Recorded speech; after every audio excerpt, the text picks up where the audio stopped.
A lot of people with social anxiety have a history of something that can contribute to insecure attachment. It may be prior interpersonal trauma. They were physically or emotionally abused, and now they fear interacting with people who are similar to, or in situations that were similar to those situations in which they experienced abuse. They also may have had lack of unconditional positive regard growing up. Their caregivers said, you know what? You're loved for what you do and not for who you are. So if you mess up at school, you're a screw up. If you mess up giving a speech, you are a screw up, not the speech was a little bit of a disaster. And they learn to internalize their behaviors and their evaluations of their behaviors as self-evaluations. A lot of people have fear of abandonment. They fear if they go out there, people are going to see how fraudulent they are. They're going to see how stupid they are, going to see how inept they are, and they're going to be judged and rejected, which kind of tag teams with a need for external validation.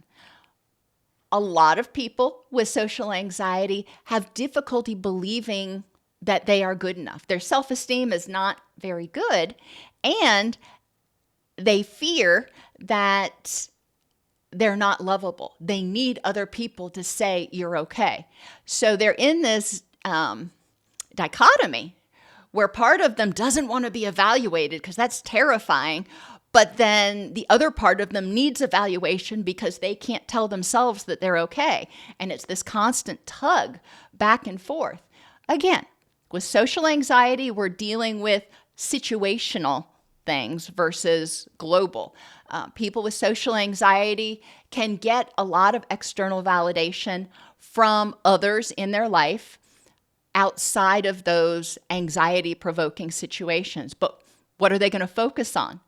They're going to focus on, often, the rejection and the dysphoria in the social situation, and they may discount the external validation they're getting from their family. I remember when I was little, my mother would say, "Oh, that was wonderful." And I'd say, "You've got to say that. You're my mother. You can't, what are you going to say? Oh, honey, that sucked." And therefore, I discounted what those closest to me had to say. And a lot of people do that. A lot of people with social anxiety really do that a lot. They may have poor social skills because they either have ADHD or autism, or they grew up in a chaotic environment. They didn't learn good social skills. They didn't learn assertiveness and boundary setting and all that kind of stuff, which contributes to criticism, negative feedback, sometimes rejection, which again, then proceeds to potentially cause the development of social anxiety. And they may have unhelpful core beliefs about themselves, about who they are. They may think, everybody thinks I'm weird.